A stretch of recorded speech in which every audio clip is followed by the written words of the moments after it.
Tiga tiga, oke. Terima kasih atas kesempatan yang diberikan kepada saya. Pertama-tama saya ucapkan terima kasih kepada Bapak Ibu guru yang telah hadir untuk mengikuti kegiatan saya, yaitu aksi nyata di mana diseminasi modul 1/4 yaitu budaya positif, di mana saya adalah calon guru pembelajaran angkatan 8 SMP Negeri 12 Garis Kepulauan pada tahun 2022 kemarin. Yang dalam rangka ini saya sudah masuk pada modul 1/4 yang pada modul akhir, di mana semester saya adalah tentang diseminasi. Sebelum saya melakukan kegiatan ini, saya minta kerjasama dari teman-teman atau rekan-rekan guru sekalian akan melakukan suatu aksi yang dimana sini sudah saya katakan, yaitu di mana ada dibagi dalam dua kelompok, yaitu ada kelompok A dan kelompok B akan masing-masing mempertahankan kepalan tangan. Jadi di sini akan kita lihat sesuai dengan pernyataan yang ada di sini, yaitu Anda dan teman Anda akan melakukan kegiatan cobalah buka. Anda adalah satu orang di bagian A dan satu orang di bagian B melakukan kepalan tangan yang akan membujuk yang mengepal tadi dia akan mempertahankan atau tidak. Dengan cara apapun yang Anda lakukan, Anda akan membujuk dengan memberikan apapun sehingga teman yang menyepal tangan tadi dia bisa membuka dia punya kepalan tangan atau tidak. Jadi saya berikan waktu kurang lebih 1 menit saja. Berpasangan sudah antara dan teman-teman yang ada berpasangan. Jadi berputaran. Yang pertama adalah si A yang mengepal, si B yang akan membujuk temannya untuk membuka dia punya kepalan tangan. Bisa atau tidak? Bisa. Ya, jadi coba setelah itu kita buat masing-masing berdiri dan kita perlu di tempat saja ya. Jadi mengepal tangan seperti instruksi yang ada. Jadi kalau mengepal masing-masing mengepal, satu orang mengepal, yang satu membujuk. Misalnya di sini, dua yang mengepal, yang dua membujuk. Saya mengepal, saya A mengepal, coba dengan cara apa membujuk saya tidak mau. Baru tahu itu apa?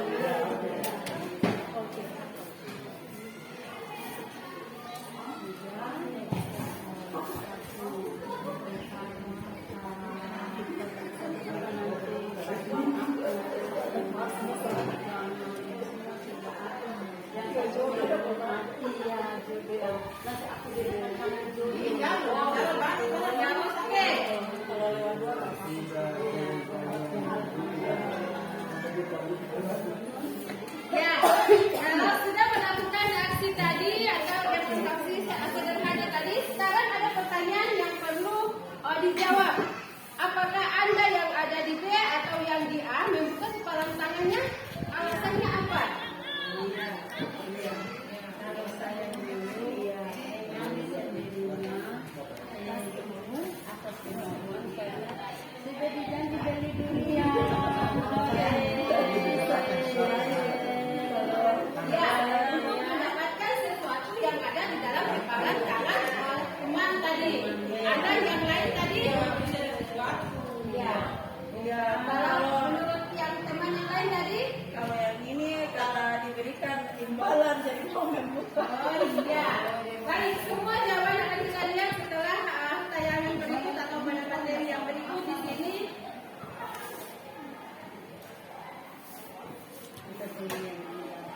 Kita sendiri yang akan mengontrol atas kepalan tangan kita. Apakah kita membuka atau menutup kepalan tangan kita itu tergantung pada diri kita masing-masing sesuai dengan kebutuhan dasar pada saat itu.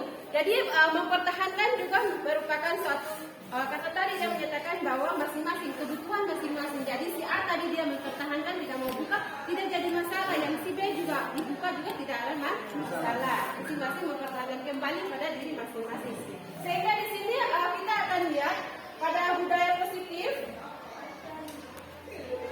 di mana budaya positif di sekolah yaitu nilai-nilai dan kebiasaan-kebiasaan di sekolah yang berpihak pada peserta agar mereka dapat berkembang menjadi pribadi yang kritis, penuh hormat dan bertanggung jawab. Sehingga budaya positif ini sangat penting untuk diterapkan di sekolah, di mana tadi nilai kebiasaan di sekolah tadi berpihak pada peserta didik, sehingga kita mengajar pun dia nanti sebentar nanti dia akan berpihak pada peserta didik. Untuk membangun budaya positif tadi, kita lihat di depan sini paradigma, perubahan paradigma. Dari perubahan paradigma di sini yang akan kita lihat, yaitu membangun budaya positif sekolah perlu menyesuaikan lingkungan yang positif, aman, dan nyaman agar murid-murid mampu berpikir, bertindak, dan menciptakan dengan merdeka, mandiri, dan bertanggung jawab. Yang kedua, lazimnya disiplin dikaitkan dengan kontrol. Dalam hal ini, kontrol guru dalam menghadapi murid. Seperti tadi, contoh daripada genggaman tangan tadi. Nanti di situ nanti kita lihat lagi.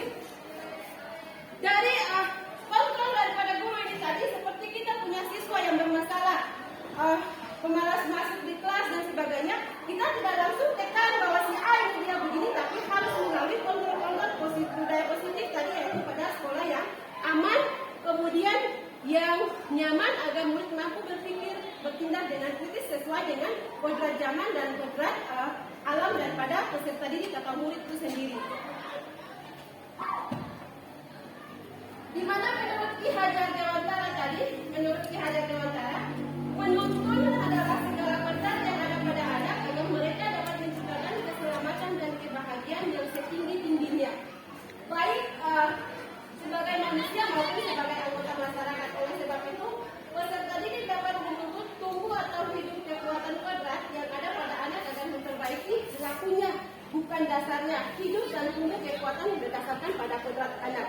Jadi kodrat anak tadi kita harus membiasakan budaya positif tadi, sehingga kita akan mampu mengubah daripada sifat daripada anak tadi yang dia malas, jangan langsung kita tekan, tetapi dengan cara yang seperti apa. Kita lihat next yang berikut. Paradigma teori kontrol dia terbagi dalam atau 5 ilusi kontrol, yaitu ilusi guru mengontrol murid, ilusi guru kritik dan membuat orang merasa bersalah dapat menguatkan karakter, ilusi bahwa semua penguatan positif efektif bermanfaat, ilusi bahwa orang dewasa memiliki hak untuk memaksa. Ini ada 5 paradigma yang akan kita lihat. Di mana dari 5 paradigma di sini ada stimulusnya dan ada teori kontrol. Di mana pada perubahan paradigma stimulus respon teori kontrol, kita mencoba mengubah orang berpandangan sama dengan kita. Itu adalah stimulus responnya. Sedangkan stimulus kontrol, kita berusaha memahami pandangan orang lain tentang dunia. Perilaku buruk dilihat sebagai suatu kesalahan. Semua perilaku memiliki tujuan. Orang lain bisa mengontrol saya, hanya ada orang yang mengontrol diri Anda. Saya bisa mengontrol orang lain, Anda tidak bisa mengontrol orang lain. Kemudian pemaksaan pada saat bukan gagal. Kolaborasi, konsensus menciptakan pilihan-pilihan baru. Kemudian model berpikir atau menang dan kalah. Model berpikir menang menyenangkan. Nanti sebentar kita lihat lagi di situ apa kata disiplin. Dari stimulus respon dan teori kontrol di sini kita akan lihat apa itu daripada kata disiplin, makna dari kata disiplin. Di mana kata disiplin di situ dia berasal dari 2 bahasa yang dimana dinyatakan orang disiplin yang artinya belajar. Makna daripada asal dari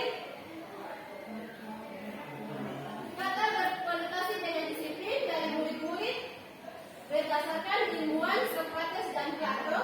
Kemudian yang berikut, disiplin diri membuat orang menggali potensinya menuju sebuah tujuan apa yang dia hargai.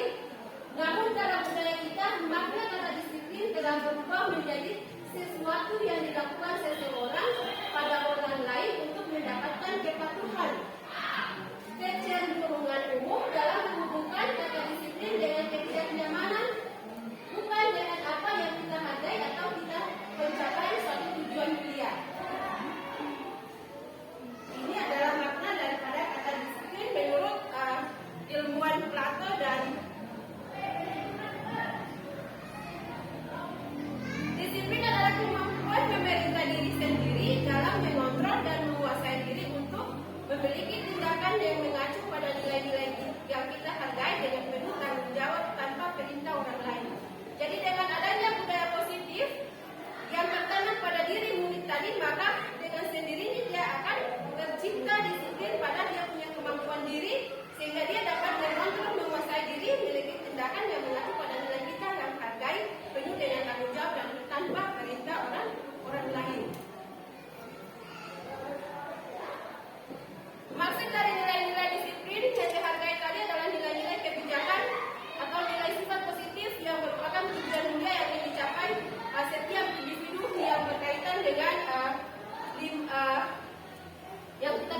dengan belajar profil Pancasila, yaitu yang pertama adalah beriman dan bertakwa, kemudian mandiri, bernalar kritis, berkebinekaan global, bergotong royong, dan kreatif. Makna dan disiplin tadi dia akan turun sampai ke pelajar profil Pancasila. Di sini ada teori motivasi pada perilaku manusia, yaitu ada 3 teori. Di sini adalah motivasi eksternal, motivasi internal, eksternal, di mana dia ada keterkaitan di sini, yaitu yang pertama untuk menghindari ketidaknyamanan atau hukuman apa yang akan terjadi apabila tidak melakukannya. Kemudian yang berikut, untuk mendapatkan imbalan dari orang lain atau sesuatu apa yang saya dapatkan apabila saya melakukannya. Dan yang berikut, untuk menghargai diri sendiri.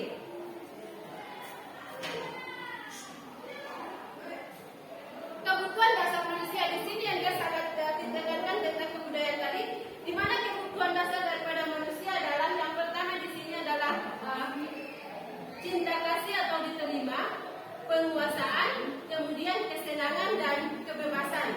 Jadi setiap murid tadi dia akan memiliki kebutuhan dasar ini, tinggal kita sebagai seorang pendidik atau seorang guru tadi bagaimana menciptakan sehingga peserta didik tadi dia akan mendapatkan apa ilmu yang punya, yang dinamakan dengan cinta kasih atau diterima, kemudian dia menguasai, kemudian dia merasa kesenangan, dan kemudian yang berikut adalah kebebasan. Di sini ada ilustrasi singkat. Ibu Ani adalah guru kelas 5 di SD Pelita Hati. Sedang bingung menghadapi ulah salah satu murid di kelasnya, Agus.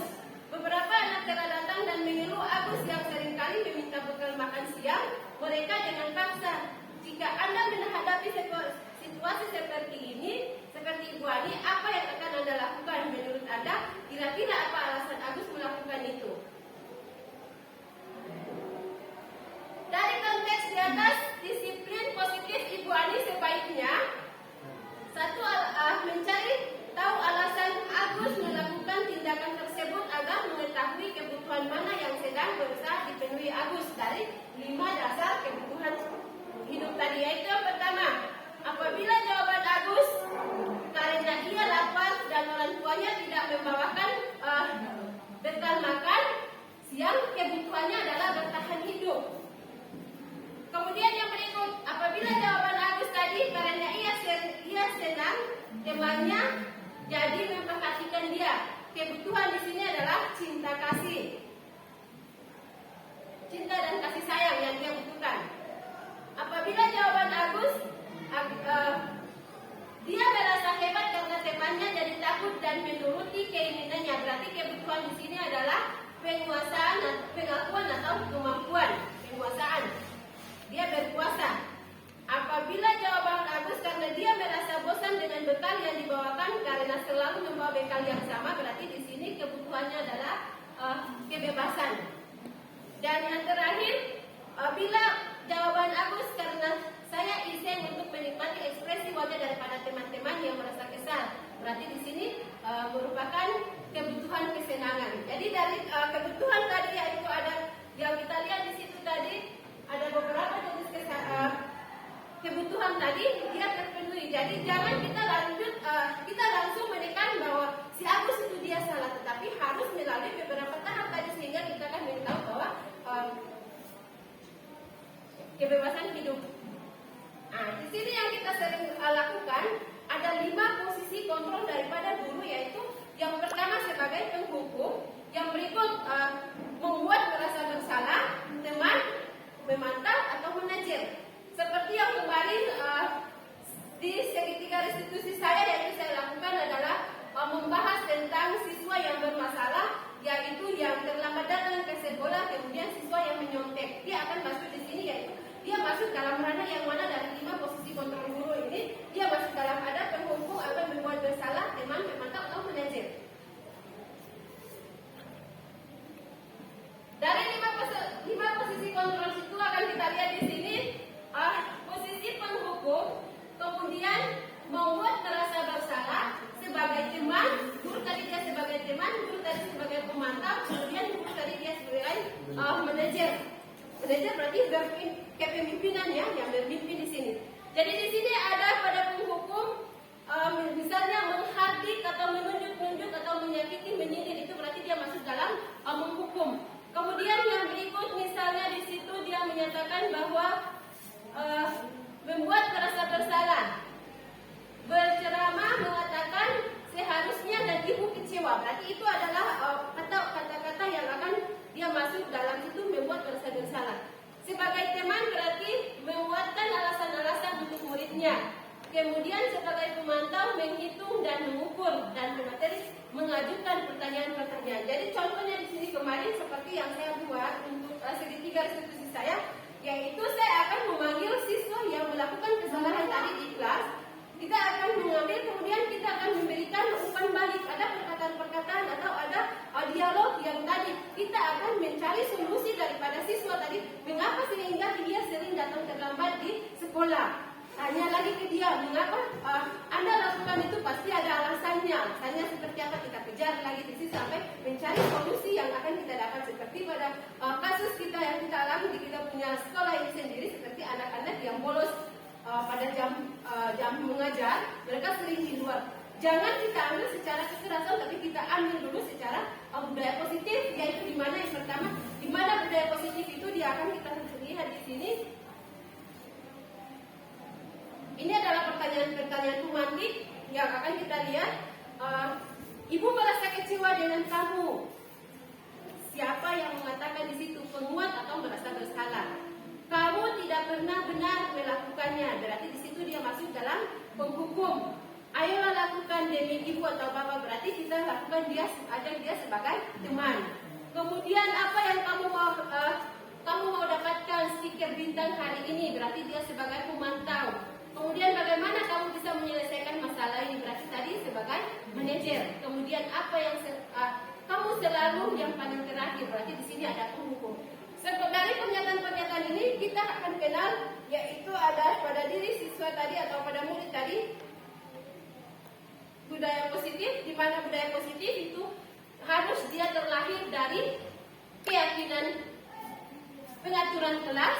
Kemudian adalah peraturan kelas, di mana peraturan kelas di sini kita buat dulu peraturan di kelas. Jadi kita sama-sama dengan siswa yang ada, terutama bagi wali kelas, berarti buat dulu peraturan kelas. Setelah peraturan kelas maka dia terlahir ada yang disebut dengan keyakinan kelas. Dari keyakinan kelas itu baru dia akan menciptakan lingkungan yang positif. Setelah lingkungan yang positif itu maka akan ada budaya positif yang akan terlahir di sini.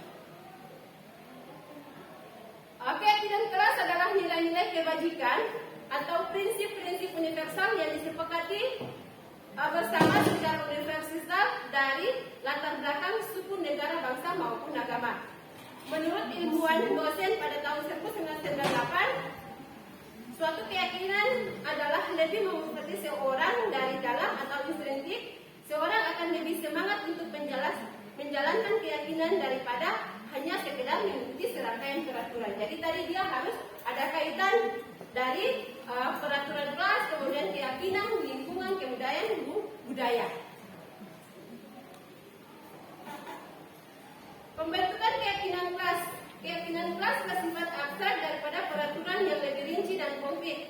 Keyakinan kelas berupa pernyataan-pernyataan yang universal. Pernyataan keyakinan kelas senantiasa dibuat dalam bentuk positif. Kemudian keyakinan kelas hendaknya tidak terlalu banyak sehingga mudah diingat, dipahami. Semua warga kelas sebaiknya ikut berkontribusi dalam membuat keyakinan kelas lewat curah pendapat. Bersedia meninjau kembali keyakinan kelas dari waktu ke waktu. Jadi dari keyakinan kelas yang akan dibuat di sini yaitu siswa dengan guru buat di kelas masing-masing. Ada yang mau bertanya? Ya. Dari peraturan kelas di sini akan kita lihat peraturan misalnya peraturan kelas selalu mengembalikan buku pada tempatnya. Berarti keyakinan yang akan diciptakan di situ apa? Adalah tanggung jawab. Dilarang mengganggu orang lain. Berarti keyakinannya di situ menghormati orang lain dan diri sendiri.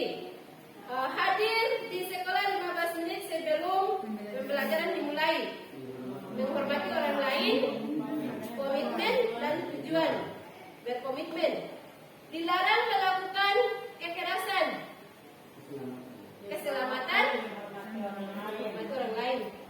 Dilarang menggunakan narkoba, kesehatan, bergantian atau menunggu giliran, menghormati orang lain. Gunakan masker, berarti kesehatan dan keselamatan.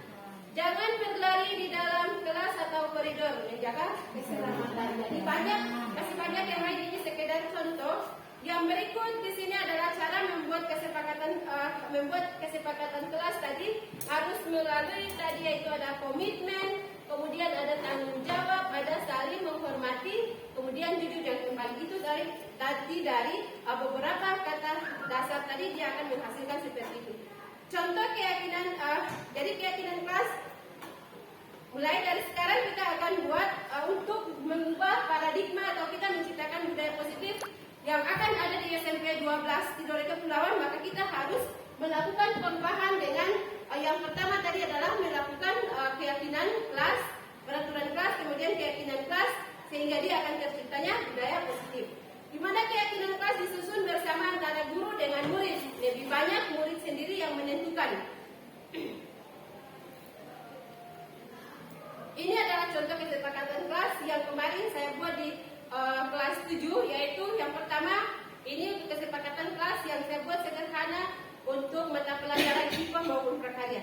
Jadi hadir ke sekolah tepat waktu, berdoa sebelum dan sesudah belajar, saling menghargai, menghormati sesama teman, menjaga kebersihan di kelas dan membuang sampah pada tempatnya, memakai seragam lengkap sesuai dengan sesuai dengan aturan sekolah, tidak menggunakan HP kecuali diminta oleh guru, mengumpulkan tugas tepat waktu, menjalankan aturan tiket sesuai dengan aturan kelas yang berlaku, menggunakan bahasa yang sopan dan menghindari kata-kata yang tidak pantas, tidak diperbolehkan mengambil barang orang lain. Ini sekedar contoh yang saya lakukan di kesepakatan kelas dengan kelas 7 kemarin, khususnya di mata pelajaran IPA.